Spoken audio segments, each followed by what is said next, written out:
அதர்வ ரகசியத்தில் பார்கவ ரிஷி அருளிய ரகசியத்தில் ரகசியமான அற்புத பலன்களை அள்ளித்தரவல்ல ஸ்ரீ நாராயண ஹிருதயம் மற்றும் ஸ்ரீ லக்ஷ்மி ஹிருதயம் பாராயணம் செய்யலாம். இதை பாராயணம் செய்து மகா தரித்திரன் கூட பெரும் தனவானாகிறான். தொடர்ந்து இதை பாராயணம் செய்து வர கஷ்டங்கள் காணாமல் போகும், வறுமை அடியோடு ஒழியும், சந்தேகமில்லாமல் செல்வச் செழிப்பும் மகிழ்ச்சியும் நிலைத்திருக்கும். இந்த தினத்தில் சொல்ல மடங்கு பலன் அதிகம். 2 ஸ்தோத்திரங்களையும் சேர்த்துதான் பாராயணம் செய்ய வேண்டும். இதை ஜபித்து வந்த முன்னோர்கள் சகல சௌபாகியங்களும் பெற்று தலைமுறையாக ஸ்ரீ லக்ஷ்மி கட்டாட்சமும் நீண்ட ஆயுள், ஆரோக்கியம், அமைதியும் மகிழ்ச்சியும் பெற்று வாழ்ந்து வந்தன. தினமும் சொல்ல முடியாவிட்டாலும் வெள்ளிக்கிழமையிலும் முக்கிய நாட்களில் பண்டிகை தினங்களில் சொல்லி பலன் பன்மடங்கு பெற்றிடலாம். நாம ஸ்தோத்திரத்தை பார்க்கலாம். நாராயண ஹிருதய ஸ்தோத்திரம். அஸ்ய ஸ்ரீ நாராயண ஹிருதய ஸ்தோத்திர மந்த்ரஸ்ய பார்கவ ரிஷிஹி அனுஷ்டுப் சந்தஹ ஸ்ரீ லக்ஷ்மி நாராயணோ தேவதா ஓம் பீஜம் நமः சக்திஹி நாராயணாயேதி கீலகம் ஸ்ரீ லக்ஷ்மி நாராயண பிரீத்யர்த்தே ஜபே விநியோகः ध्यानम् बुद्ध्यादादित्य संकाशं पीतवासं चतुर्भुजं शङ्खचक्रगदापाणिं ध्यायेल्लक्ष्मीपतिं हरिं त्रैलोक्याधारचक्रं तदुपरि कमटं तत्र चानन्दभोगी तन्मध्ये भूमिपद्माङ्कुशशिखरदलं कर्णिकाभूतमेरुं तत्रस्थं शान्तमूर्तिं मणिमयमकुटं कुण्डलोद्भासिताङ्गं लक्ष्मीनारायणाख्यं सरसिजनयनं सन्ततं चिन्तयामि. ॐ नारायणः परं ज्योतिरात्मा नारायणः परः नारायणः परं ब्रह्म नारायण नमोऽस्तुते नारायणः परो देवो दाता नारायणः परः नारायणः परो दाता नारायण नमोऽस्तुते नारायणः परं धाम ध्यानं नारायणः परः नारायण परो धर्मो नारायण नमोऽस्तुते नारायणः परो वेद्यः विद्या नारायणः परः विश्वं नारायणः साक्षात् नारायण नमोऽस्तुते नारायणाद्विधिर्जातो जातो नारायणाद्भवः जातो नारायणादिन्द्रो नारायण नमोऽस्तुते रविर्नारायणस्तेजः चन्द्रो नारायणो महः वह्निर्नारायणः साक्षात् नारायण नमोऽस्तुते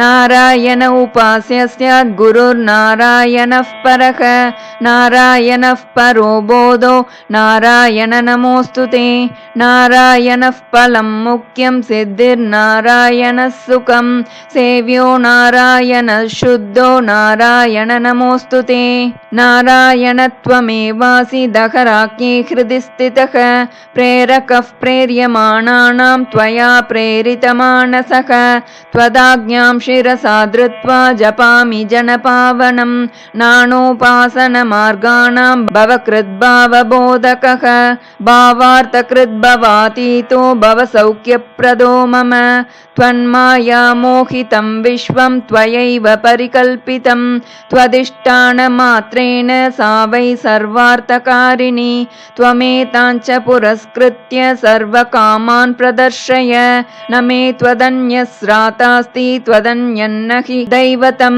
त्वदन्यन्न हि जानामि पालकं पुण्यवर्धनं यावत् सांसारिको भावो मनस्थो भावनात्मकः तावत् सिद्धिर्भवेत् साध्या सर्वथा सर्वदा विभो पापिनामहमेवाग्र्यो दयालूनां त्वमग्रणीः दयनीयो मदन्योऽस्ति तव कोत्र जगत्त्रये त्वयाहं नैव सृष्टश्चेन्न स्यात् तव दयालुता आमयो वा न सृष्टश्चेदौषधस्य वृतोदयः पापसङ्गपरिश्रान्तः पापात्मा पापरूपधृत् त्वदन्यः कोत्र पापेभ्यः स्रातास्ति जगतीतले त्वमेव माता च पिता त्वमेव बन्धुश्च सखा त्वमेव सेव्यश्च गुरुस्त्वमेव सर्वं मम देवदेव प्रार्थना दशकं चैव मूलाष्टकमतः परम्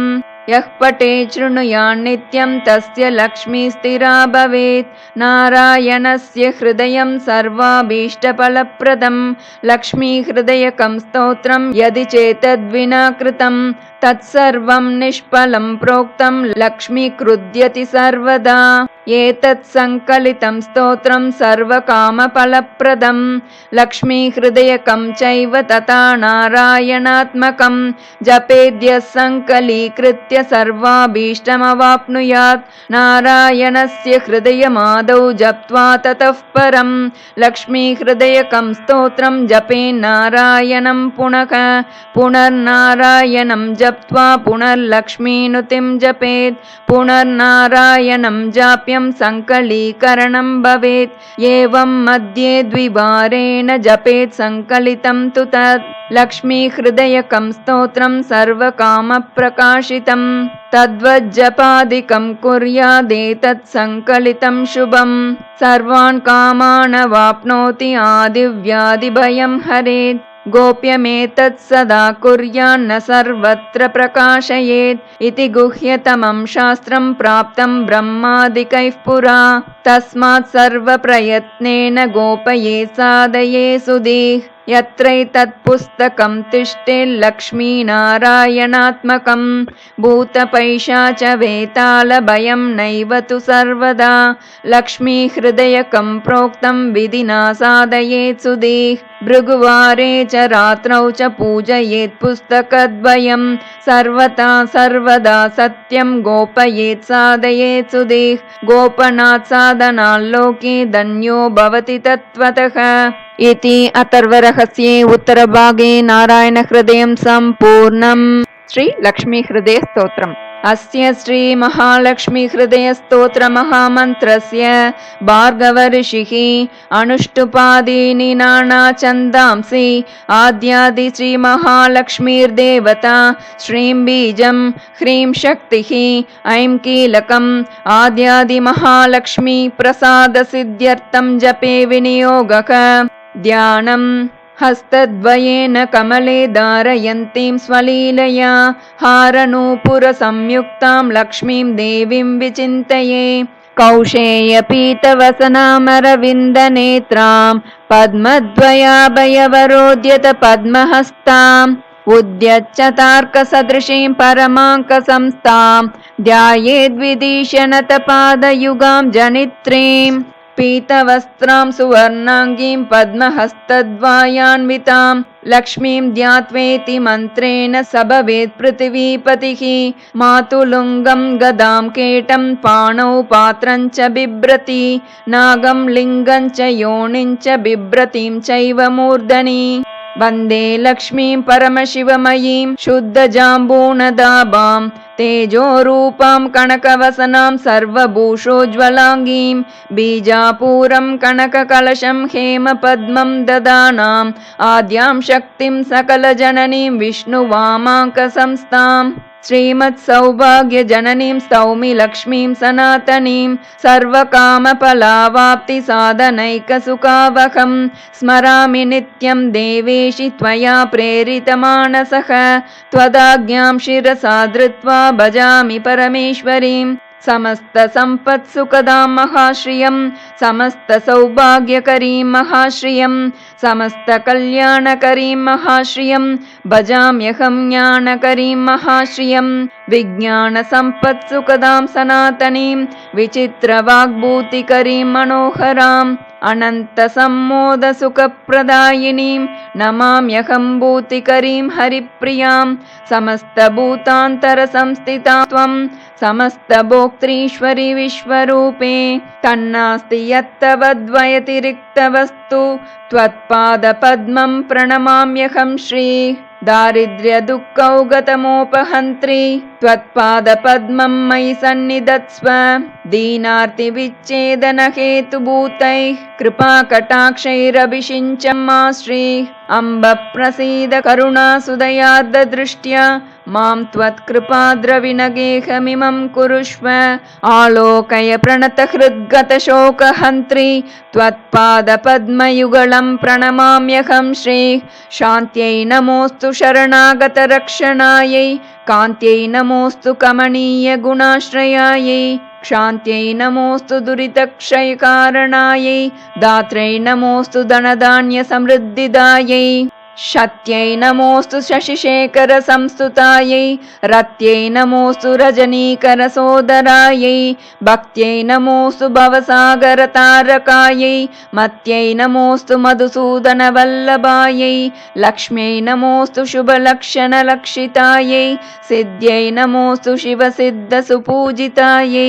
धृत्यै नमोऽस्त्वमितदुर्गतिभञ्जनायै गत्यै नमोऽस्तु वरसद्गतिदायिकायै देव्यै नमोऽस्तु दिवि देवगणार्चितायै भूत्यै नमोऽस्तु भुवनार्तिविनाशनायै दात्रै नमोऽस्तु धरणीधरवल्लभायै पुष्ट्यै नमोऽस्तु पुरुषोत्तमवल्लभायै सुतीव्रदारिद्र्यविदुःखहन्त्रै नमोऽस्तु ते सर्वभयापहन्त्रै श्रीविष्णुवक्षस्थलसंस्थितायै नमो नमः सर्वविभूतितायै जयतु जयतु लक्ष्मी लक्षणालङ्कृताङ्गी जयतु जयतु पद्मा पद्मसद्माभिवन्द्या जयतु जयतु विद्या विष्णुवामाङ्कसंस्था जयतु जयतु सम्यक् सर्वसम्पत्करी श्री जयतु जयतु देवी देवसङ्गाभिपूज्या जयतु जयतु भद्रा भार्गवी भाग्यरूपा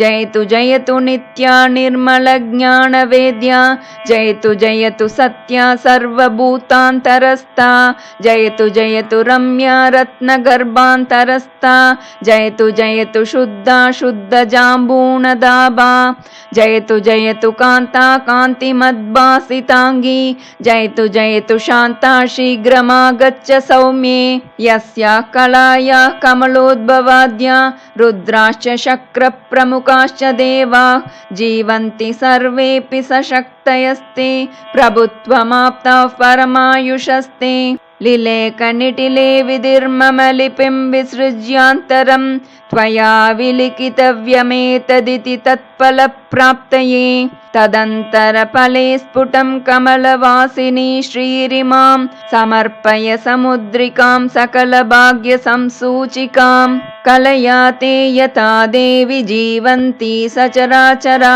तथा सम्पत्करे लक्ष्मी सर्वदा सम्प्रसीद मे यथा विष्णुर्ध्रुवे नित्यं स्वकलां सन्न्यवेशयत् तथैव स्वकलां लक्ष्मी मयि सम्यक् समर्पय सर्वसौख्यप्रदे देवी भक्तानाम् अभयप्रदे अचलां कुरु यत्नेन कलां मयि निवेशिताम् मुदास्तां मत्पाले परमपदलक्ष्मी स्फुटकला सदा वैकुण्ठश्रीर्निवसतु कला मे नयनयोः वसेत् सत्ये लोके मम वचसि लक्ष्मीर्वरकला श्रियश्वेतद्वीपे निवसतु कला मे स्वकरयोः तावन्नित्यं ममाङ्गेषु क्षीराब्धौ श्रीकला वसेत् सूर्याचन्द्रमसौ यावद्यावल्लक्ष्मीपतिश्रिया सर्वमङ्गलसम्पूर्णा सर्वैश्वर्यसमन्विता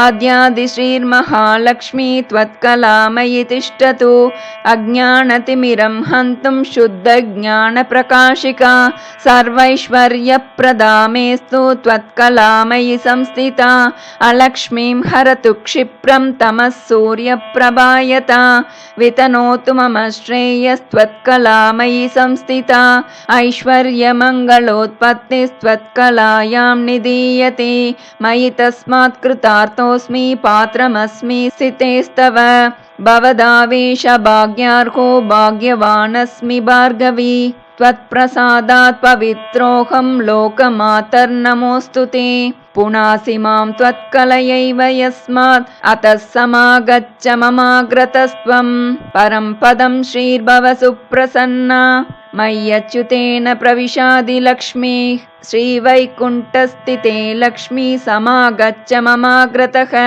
नारायणेन सह मां कृपादृष्ट्यावलोकय सत्यलोकस्थिते लक्ष्मी त्वं ममागच्छ सन्निधिं वासुदेवेन सहिता प्रसीद वरदा भव श्वेतद्वीपस्थिते लक्ष्मी शीघ्रमागच्छ सुव्रते विष्णुना सहिते देवी जगन्मातः प्रसीद मे क्षीराम्बुधिस्थिते लक्ष्मी समागच्छ समाधवा त्वत्कृपादृष्टिसुदया सततं मां विलोकय रत्नगर्भस्थिते लक्ष्मी परिपूर्णे हिरण्मये समागच्छ समागच्छ स्थित्वा शुपुरतो मम स्थिरा भव महालक्ष्मी निश्चला भव निर्मले प्रसन्ने कमले देवी प्रसन्न हृदया भव श्रीधरे श्रीमहाभूते त्वदन्तस्तं महानिधिं शीघ्रमुद्धृत्य पुरतः प्रदर्शय समर्पय वसुन्धरे श्रीवसुदे वसुदोग्रीकृपामये त्वत्कुक्षिगत सर्वस्वं शीघ्रं मे सम्प्रदर्शय विष्णुप्रिये रत्नगर्भे समस्तफलदे शिवे त्वद्गर्भगत हेमादीन् सम्प्रदर्शय दर्शय रसातलगते लक्ष्मी शीघ्रमागच्छ मे पुरः न जाने परमं रूपं मातर्मे सम्प्रदर्शय आविर्भव मनोवेगा शीघ्रमागच्छ मे पुरः मा वत्सभैरिहेत्युक्त्वा कामं गौरिव रक्ष मां देवि शीघ्रं समागच्छ धरणी गर्भसंस्थिते मातस्त्वद्भृत्य भृत्योऽहं मृगये त्वां कुतूहलात् उत्तिष्ठ जागृहि त्वं मे समुत्तिष्ठ सुजागृहि अक्षयान् हेम कलशान् सुवर्णेन सुपूरितान् निक्षेपान् मे समाकृष्य समुद्धृत्य ममाग्रतः समुन्नतानना भूत्वा समादेहि दरान्तरात् मत्सन्निधिं समागच्छ मदाहितकृपारसात् प्रसीद श्रेयसां दोग्ध्री लक्ष्मीर्मे अत्रोपविश लक्ष्मी त्वं स्थिरा भव हिरण्मये सुस्थिरा भव सम्प्रीत्या प्रसीद वरदा भव आनीतां स्तुतता देवी निधीन् मे सम्प्रदर्शय अद्यक्षणेन सहसा दत्त्वा संरक्ष मां सदा मयि तिष्ठ तथा नित्यं यतेन्द्रादिषु तिष्ठसि अभयं कुरु मे देवी महालक्ष्मी नमोऽस्तु ते समागच्छ महालक्ष्मी शुद्धजाम्बूनदप्रभे प्रसीद पुरतस्थित्वा प्रणतं मां विलोकय लक्ष्मीर्भुवं गता भासि यत्र यत्र हिरण्मयी तत्र तत्र स्थिता त्वं मे तव रूपं प्रदर्शय क्रीडन्ती बहुधा भूमौ परिपूर्णकृपामयी मम मूर्धनि ते हस्तम् अविलम्बितमर्पय फलद्भाग्योदये लक्ष्मी समस्तपुरवासिनी प्रसीद मे महालक्ष्मी परिपूर्णमनोरथे अयोध्यादिषु सर्वेषु नगरेषु समास्थिते वैभवैर्विविधैर्युक्तैः समागच्छ मुदान्विते समागच्छ समागच्छ ममाग्रे भव सुस्थिरा करुणारसनिष्यन्द नेत्रद्वयविलासिनी सन्निधस्त्व महालक्ष्मी त्वत्पाणिं मम मस्तके करुणासुदया मां त्वम् अभिषिञ्च्य स्थिरं कुरु सर्वराजगृहे लक्ष्मी समागच्छ बलान्विते स्थित्वा शुपुरतो मेद्य प्रसादेन भयं कुरु सादरं मस्तके हस्तं मम त्वं कृपयार्पय सर्वराजगृहे लक्ष्मी त्वत्कलामयि तिष्ठतु आद्यादिश्रीमहालक्ष्मी विष्णुवामाङ्कसंस्थिते प्रत्यक्षं कुरु मे रूपं रक्ष मां शरणागतं प्रसीद मे महालक्ष्मी सुप्रसीद महाशिवे अचला भव सम्प्रीत्या सुस्थिरा भव मद्गृहे यावत् तिष्ठन्ति वेदाश्च यावत् चन्द्रदिवाकरौ यावद्विष्णुश्च यावत् त्वं तावत् कुरु कृपां मयि चान्द्रीकला यथा शुक्ले वर्धते सा दिने दिने तथा दयाते मय्येव वर्धतामभिवर्धतां यथा वैकुण्ठनगरे यथा वै क्षीरसागरे तथा मद्भवने तिष्ठ स्थिरं श्रीविष्णुना सह योगिनां हृदये नित्यं यथा तिष्ठसि विष्णुना तथा मद्भवने तिष्ठ स्थिरं श्रीविष्णुना सह। नारायणस्य हृदये भवति यथास्ते नारायणोऽपि तव हृत्कमले यथास्ते नारायणस्त्वमपि नित्यमुभौ तथैव तौ तिष्ठतां हृदि ममापि दयान्वितौ श्री। विज्ञानवृद्धिं हृदये कुरु श्री सौभाग्यवृद्धिं कुरु मे गृहे श्री। दयासु वृद्धिं कुरुतां मयि श्री सुवर्णवृद्धिं कुरु मे गृहे श्री। न मां त्यजेताश्रितकल्पवल्ली सद्भक्तचिन्तामणि कामधेनो विश्वस्य मातर्भव सुप्रसन्ना गृहे कलत्रेषु च पुत्रवर्गे आद्यादिमाये त्वमजाण्डबीजं त्वमेव साकार निराकृतिस्त्वं त्वया धृताश्चाब्ज भवाण्डसङ्गाः चित्रं चरित्रं तव देवि विष्णो। ब्रह्मरुद्रादयो देवा वेदाश्चापि न शक्नुयुः महिमानं तव स्तोतुं मन्दोऽहं शक्नुयां कथम्। अम्ब त्वदस्स वाक्यानि सूक्तानि यानि च तानि स्वीकुरु सर्वज्ञे दयालुत्वेन सादरं। भवतीं शरणं गत्वा कृतार्था स्युः पुरातना इति सञ्चिन्त्य मनसा त्वामहं शरणं व्रजे। अनन्ता नित्यसुखिनस्त्वद्भक्ता स्वत्परायणाः इति वेदप्रमाणादि देवि त्वां शरणं व्रजे। तव प्रतिज्ञा मद्भक्ता न नश्यन्तीत्यपि क्वचित् इति सञ्चित्य प्राणान् सन्धारयाम्यहम्। त्वदधीनस्त्वहं मातस्त्वत्कृपा मयि विद्यते यावत् सम्पूर्णकामस्या तावद्देहि दयानिधे। क्षणमात्रं न शक्नोमि जीवितं त्वत्कृपां विना न जीवन्तीह जलजा जलं त्यक्त्वा जलग्रहा। यथा हि पुत्रवात्सल्या जननी प्रस्नुतस्तनी वत्सं त्वरितमागत्य सम्प्रीणयति वत्सला। यदि स्यां तव पुत्रोऽहं माता त्वं यदि मामकी दयापयोदरस्तन्यसुधाभिरभिषिञ्च मां। मृग्योणगुणलेशोऽपि मयि दौशैकमन्दिरे पांसूनां वृष्टिबिन्दूनां दोषाणां च न मे मतिः। पापिनामहमेवाग्र्यो दयालूनां त्वमग्रणे दयनीयो मदन्योऽस्ति तव कोत्र जगत्त्रये। विधिनाहं न सृष्टे चेन्न स्यात् तव दयालुता आमयो वा न सृष्टेदौषधस्य वृतोदयः। कृपामदग्रजा किं ते अहं किं वा तदग्रजः। विचार्या देहि मे वित्तं तव देवि दयानिधे माता पिता त्वं गुरुसद्गतिश्री त्वमेव सज्जीवनहेतुभूता अन्यं न मन्ये जगदेकनाथे त्वमेक सर्वं मम देवि सत्ये। आद्यादिलक्ष्मीर्भव सुप्रसन्ना विशुद्धविज्ञानसुखैकदोग्ध्री अज्ञानहन्त्री त्रिगुणातिरिक्ता प्रज्ञाननेत्री भव सुप्रसन्ना। अशेषवाग्जाड्यमलापहन्त्री नवं स्पष्टसुवाक्प्रदायिनी ममेह जिह्वाग्रसुरङ्गनर्तकी भव प्रसन्ना वदने च मे श्री। समस्तसम्पत्सु विराजमाना समस्ततेजश्चय भासमाना विष्णुप्रिये त्वं भवदीप्यमाना वाग्देवता मे नयने प्रसन्ना। सर्वप्रदर्शे सकलार्थदे त्वं प्रभासुलावण्य दया प्रदोग्ध्री सुवर्णदे त्वं सुमुखी भव श्री। हिरण्मयी मे नयने प्रसन्ना सर्वार्थदा सर्वजगत्प्रसूतिः सर्वेश्वरी सर्वभयापहन्त्री सर्वोन्नता त्वं सुमुखी भव श्री। हिरण्मयी मे नयने प्रसन्ना समस्तविघ्नौघविनाशकारिणी समस्तभक्तोद्धरणे विचक्षणा अनन्तसौभाग्यसुखप्रदायिनी हिरण्मयी मे नयने प्रसन्ना। देवी प्रसीद दयनीयतमाय मह्यं देवादिनाथ भव देवगणाभिवन्द्ये मातस्तथैव भव सन्निहितादृशोर्मे पत्या समं मम मुखे भव सुप्रसन्ना।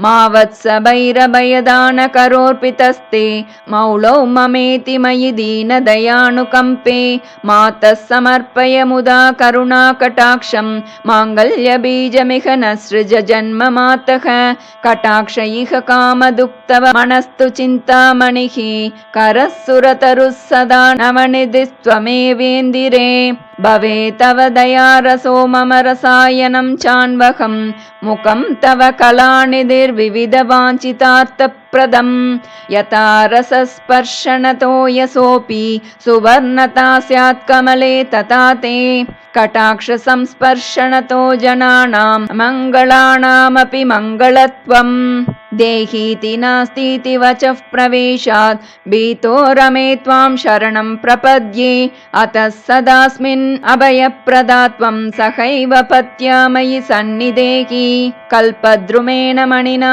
सहिता सुरम्या श्रीस्ते कलामयि रसेन रसायनेन आस्तां यतो मम शिरः करदृष्टिपाद स्पृष्टा सुवर्णवपुष स्थिरजङ्मा स्युः आद्यादिविष्णो स्थिरधर्मपत्नी त्वमेव पत्या मयि सन्निधेहि आद्यादिलक्ष्मी त्वदनुग्रहेण पदे पदे मे निधिदर्शनं स्यात् आद्यादिलक्ष्मी हृदयं पठेद्य सराज्यलक्ष्मीमचलां तनोति महादरिद्रोऽपि भवेदनाढ्यस्तदन्वये श्रीस्थिरतां प्रयाति यस्य स्मरणमात्रेण तुष्टा स्याद्विष्णुवल्लभा तस्याभीष्टं तदत्याश्रुतं पालयति पुत्रवत् इदं रहस्यं हृदयं सर्वकामफलप्रदं जपः 5,000 तु पुरश्चरणमुच्यते त्रिकालमेककालं वा नरो भक्तिसमन्वितः यः पठे शृणुयाद्वापि स याति परमां श्रियं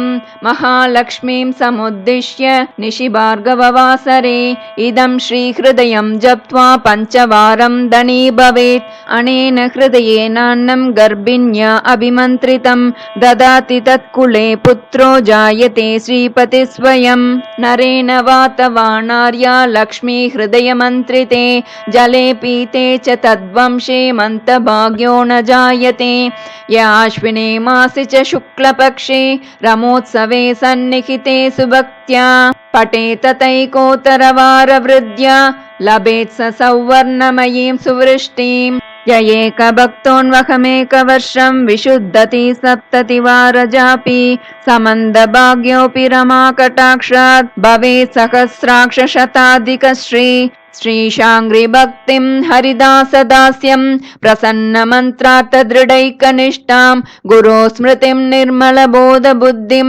प्रदेहि मातः परमं पदं श्री पृथ्वीपतित्वं पुरुषोत्तमत्वं विभूतिवासं विविधार्थसिद्धिं सम्पूर्णकीर्तिं बहुवर्षभोगं प्रदेहि मे लक्ष्मी पुनः पुनस्त्वं वादार्थसिद्धिं बहुलोकवश्यं वयस्थिरत्वं ललनासुभोगं पौत्रादिलब्धिं सकलार्थसिद्धिं प्रदेहि मे भार्गवि जन्म जन्मनि सुवर्णवृद्धिं कुरु मे गृहे श्री सुधान्यवृद्धिं कुरु मे गृहे श्री कल्याणवृद्धिं कुरु मे गृहे श्री विभूतिवृद्धिं कुरु मे गृहे श्री ध्याये लक्ष्मीं प्रहसितमुखीं कोटिबालार्कभासां विद्युत्वर्णाम्बरवरधरां भूषणाढ्यां सुशोभां बीजापूरं सरसिजयुगं बिभ्रतीं स्वर्णपात्रं भर्त्रायुक्तां मुहुरभयदां मह्यमप्यच्युतश्रीः गुह्यातिगुह्य गोप्त्रीत्वं गृहाणास्मत्कृतं जपं सिद्धिर्भवतु मे देवि त्वत्प्रसादान्मयि स्थिता इति श्री अथर्वणरहस्ये श्रीलक्ष्मीहृदयस्तोत्रं सम्पूर्णम्। श्रीगुरुभ्यो नमः। हरिः ओम्।